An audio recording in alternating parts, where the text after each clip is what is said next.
ఓటమి ఎన్నో పాఠాలు నేర్పుతుందని చెబుతారు. అదే మాదిరిగా వైసీపీ అధినేత జగన్ కు సైతం జరిగిందా అంటే అవుననే చర్చ పార్టీలో జరుగుతుందట. అధికారంలో ఉన్నన్ని రోజులు నన్ను చూసి ఓటేయండి అని చెబుతూ వచ్చారు జగన్. కానీ ఘోర పరాజయం ఎదురయ్యేసరికి మళ్లీ అంతా ఆయనకు గుర్తుకు వచ్చారనే టాక్ నడుస్తుందట. ఇంతకీ అధికారం కోల్పోయాక వైసీపీ అధినేతలో వచ్చిన ఆ మార్పేంటన్నది కదా మీ డౌట్. చెప్పడం ఎందుకు, చూసేయండి మరి.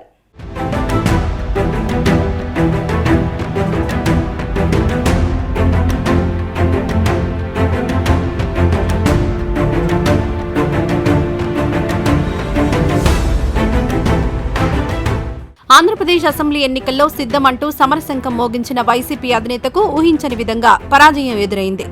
చివరకు అది ఏ స్థాయి ఓటమి అంటే ప్రతిపక్ష పాత్ర కూడా దక్కని పరిస్థితి జగన్కు ఎదురైంది. ఏపీలో టీడీపీ, జనసేన, బీజేపీ కూటమి ప్రభంజనానికి కేవలం 11 మంది ఎమ్మెల్యేలు మాత్రమే గెలిచారంటే పరిస్థితి అర్థం చేసుకోవచ్చు.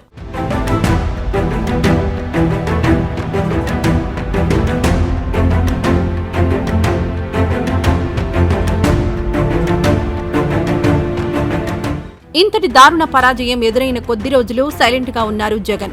అయితే అసెంబ్లీ ఎన్నికల్లో ఎదురైన ఓటమి జగన్ కు ఎన్నో పాఠాలు నేర్పిందట. గత కొంతకాలంగా వైసీపీ అధినేత జగన్ వ్యవహార శైలి చూస్తే కొన్ని అంశాల్లో వైసీపీ అధినేత శైలి పూర్తిగా మారిపోయిందన్న మాట పార్టీలో గట్టిగా వినిపిస్తోందన్న ప్రచారం సాగుతోంది.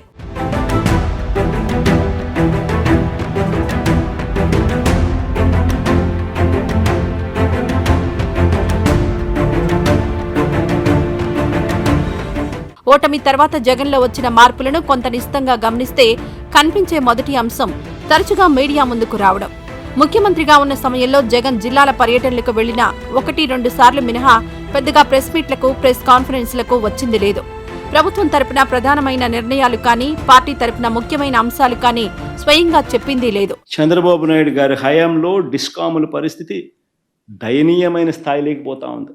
ప్రభుత్వం నుంచి ఆదుకునే దానికోసం డిస్కాములకు సపోర్ట్ చేసే కార్యక్రమం 13,255 కోట్లు మాత్రమే చేశాడు ఆయన. అదే వైఎస్ఆర్సీపీ ప్రభుత్వ హయాంలో 47,800 కోట్ల రూపాయలు డిస్కాములకు ప్రభుత్వం నుంచి సహాయం చేయగలిగింది. రాష్ట్ర ప్రభుత్వం 2020 నవంబర్లో 6,400 మెగావాట్లకు సంబంధించి టెండర్లు AP green energy corporation limited ఆధ్వర్యంలో సోలార్ పార్కులు పెట్టాలి ఆంధ్ర రాష్ట్రంలో అని చెప్పి సంకల్పించి టెండర్లు పిలిచారు. ఆ టెండర్లలో ₹2.49 నుంచి ₹2.58 చొప్పున సప్లై చేయడానికి ఎన్టీపీసీ ఇలాంటి పెద్ద పెద్ద సంస్థలన్నీ కూడా టెండర్లలో పార్టిసిపేట్ చేసి 24 బిడ్లు దాఖలయ్యాయి. అయితే అన్ఫార్చునేట్ గా మనం ఈ ప్రాజెక్టులు స్టార్ట్ చేయాలి అని అంటే మనకు చంద్రబాబు నాయుడు అనే చంద్రగ్రహణం కూడా మనకు ఉంది కాబట్టి రకరకాల పద్ధతుల్లో కోట్లలో ఈ ప్రక్రియ అంతా కూడా ఆపేసే కార్యక్రమం జరిగింది. ఆగిపోయిన పరిస్థితులు కనిపించాయి కోట్ల ద్వారా. కానీ ఓటమి తర్వాత జగన్ లో మార్పు వచ్చిందన్న మాట ప్రజల్లోనే కాదు పార్టీలోనూ గట్టిగానే వినిపిస్తోందట.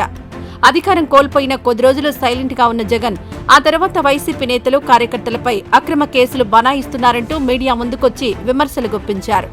ఆ తర్వాత గత ప్రభుత్వ హయాంలో అంటూ కూటమి ప్రభుత్వం చేస్తున్న పలు విమర్శలకు గట్టిగా కౌంటర్ ఇస్తున్నారు. ఎక్కడిదాకో ఎందుకు, తాజాగా దిగ్గజ పారిశ్రామికవేత్త అదానీపై అమెరికాలో నమోదైన కేసు వ్యవహారంలో సుదీర్ఘంగా వివరణ ఇచ్చారు జగన్. విద్యుత్ ఒప్పందాల అంశంలో అప్పట్లో ఏం జరిగిందన్నది పూసగుచ్చినట్లు వివరించారు. కూటమి ప్రభుత్వ తీరును ఎండగట్టే ప్రయత్నం చేశారు వైసీపీ అధినేత. ఎక్కడా కూడా నా పేరు ఎక్కడా లేదు రవి. కావాలంటే please go through what ever those people have said and talk. See, somebody should be a fool to name me or anybody else. Somebody should be a fool because I never dealt with them. See, you tell me one thing. Where did this originate from? Had SECI not written to me, had SECI not offered to me this phenomenal offer of ₹2.49 and along with that interstate transmission charges waiver, there is no deal. Where did this originate from? It's originated from SECI, which is central government, and it consummated with SECI, where the signatories are the state government, the DISCOMs, and SECI. So where is any third party there? And if somebody is so foolish and so stupid, and somebody goes by hearsay, speaks some kind of nonsense and stupidity, then nobody can help. Sampada Srushti ante emiti ani. Average cost of procurement in Andhra Pradesh ఎంత అని చెప్పి ఒకసారి చూస్తే ₹5.10.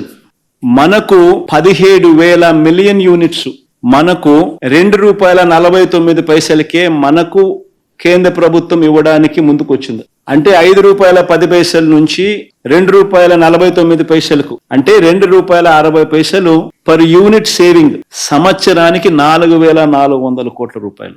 25 సంవత్సరాలు supply చేస్తామన్నారు, అంటే 1,00,000 కోట్లు. సంపద సృష్టి కాదా అని అడుగుతా ఉన్నా. ఇలాంటి లెటర్ కేంద్ర ప్రభుత్వాన్ని నుంచి రాష్ట్ర ప్రభుత్వానికి ఇలాంటి లెటర్ వస్తే, ఇలాంటి ఆఫర్ వస్తే చీపెస్ట్ రేట్లో నీకు పవర్ ఇస్తా ఉన్నాను, ఇంటర్ స్టేట్ ట్రాన్స్మిషన్ ఛార్జెస్ నీకు వేవరిస్తా ఉన్నాను, 25 ఏళ్లలో నీకు 1,00,000 కోట్ల రూపాయల మేరకు నీకు ఆదా అవుతుంది, రైతులకు మంచి చేసే మీ కార్యక్రమంలో మా వంతు కృషిగా మా వంతు తోడ్పాటు మీకు ఇస్తా ఉన్నామని చెప్పి ఇలాంటి లెటర్ వస్తే, ఇలాంటి లెటర్ని ఎవరైనా పక్కన పెడితే మీరంతా ఏమనిందరు నన్ను నేను అడుగుతా ఉన్నా. పార్టీ నేతలతోనూ తరచుగా సమావేశమవుతున్నారు వైసీపీ అధినేత. గతంలో ఈ పరిస్థితి లేదని, పవర్ పోయాక మాత్రం సీన్ మారిందని అంటున్నారు వైసీపీ నేతలు. ఇవన్నీ ఒక ఎత్తైతే తాజాగా వైసీపీ అధినేత తీసుకున్న మరో నిర్ణయంపై పార్టీలో పెద్ద ఎత్తున చర్చ జరుగుతోందట. అదే ఇక నుంచి మీకోసం మీ వెంటే మీ జగనన్న అన్నమాట. ఈ స్లోగన్ వినిపించింది ఎవరో కాదు, మాజీ సీఎం జగన్మోహన్ రెడ్డి అంటున్నారు వైసీపీ నాయకులు. క్యారెక్టర్ అన్నది, క్రెడిబిలిటీ అన్నది, విశ్వసనీయత అన్నది ఒక్కసారి మనం పడేసినామనంటే మళ్ళీ ఏరుకోవడం కష్టం. కష్టకాలంలో ఉన్నప్పుడే మనకు అదొక పరీక్ష. ఏ రోజైనా కూడా ఎల్లకాలం కష్టాలు ఉండవు. ఒక చీకటి వచ్చిన తర్వాత పగలు రాక తప్పదు.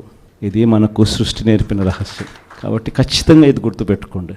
కష్టాల్లో ఉన్నప్పుడు మనం గట్టిగా పోరాటం చేయగలిగితే మళ్ళీ తిరిగి నిలబడగలుగుతామన్నది మాత్రం ఖచ్చితంగా గుర్తుపెట్టుకోండి. ఈ సంక్రాంతి తర్వాత నేను కూడా ఇక జిల్లాల బాట పడతాను. బహుశా జనవరి నెలాఖరు నుంచి మొదలు పెడతానంటున్నా. ప్రతి వారం బుధవారం గురువారం నేను కూడా జిల్లాల్లోనే పడుకుంటా.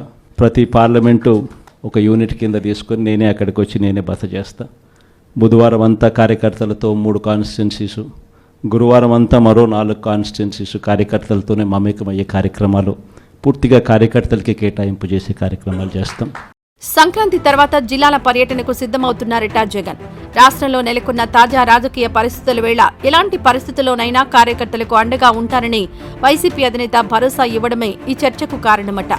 పర్యటనలో భాగంగా ప్రతి బుధ గురువారం పూర్తి స్థాయిలో కార్యకర్తలకు అండగా ఉంటారని జగన్ హామీ ఇవ్వడంపై క్యాడర్లో ఓవైపు సంతోషం వ్యక్తమవుతున్నా మరోవైపు కొంత అసంతృప్తి నెలకొందన్న టాక్ వినిపిస్తోంది.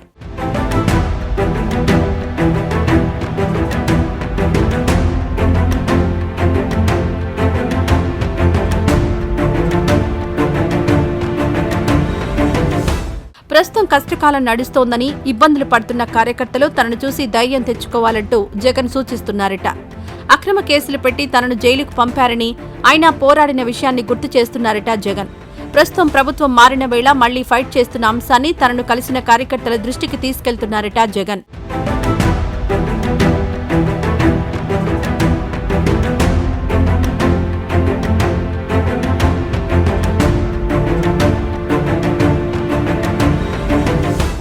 అధికారం దూరమైన తర్వాత జగన్ తమను కలవాలని నిర్ణయించడంపై ఓవైపు పార్టీకి చెందిన కార్యకర్తల్లో హర్షం వ్యక్తమవుతున్నా కొంతమేర అసంతృప్తి కూడా వ్యక్తమవుతోందట. అధికారంలో ఉన్నన్నాళ్లు వాలంటీర్ల పేరుతో తమకు పార్టీలో ప్రాధాన్యం లేకుండా చేశారని, ఇప్పుడు చేతులు కాలాక ఆకులు పట్టుకున్న సందంగా వ్యవహరిస్తున్నారని కొందరు దిగువ స్థాయి కార్యకర్తలు చర్చించుకుంటున్నారట. ఇదేదో అప్పుడే చేసి ఉంటే ఈ పరిస్థితి వచ్చి ఉండేది కాదని కూడా మరికొంతమంది అంటున్నారట.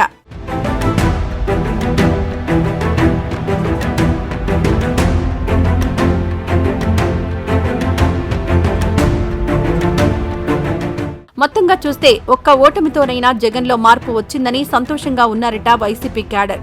ఇప్పటికైనా కార్యకర్తలను కలుపుకొని వెళ్తే భవిష్యత్తులో తిరిగొండదని చెబుతున్నారు. మరి జగన్ జిల్లాల పర్యటనలతో వైసీపీలో మునుపటి ఉత్సాహం, పోరాట పటిమ పెరుగుతుందా? దీనికి సమాధానం తెలియాలంటే కొన్నాళ్లు వేచి చూడాల్సిందే.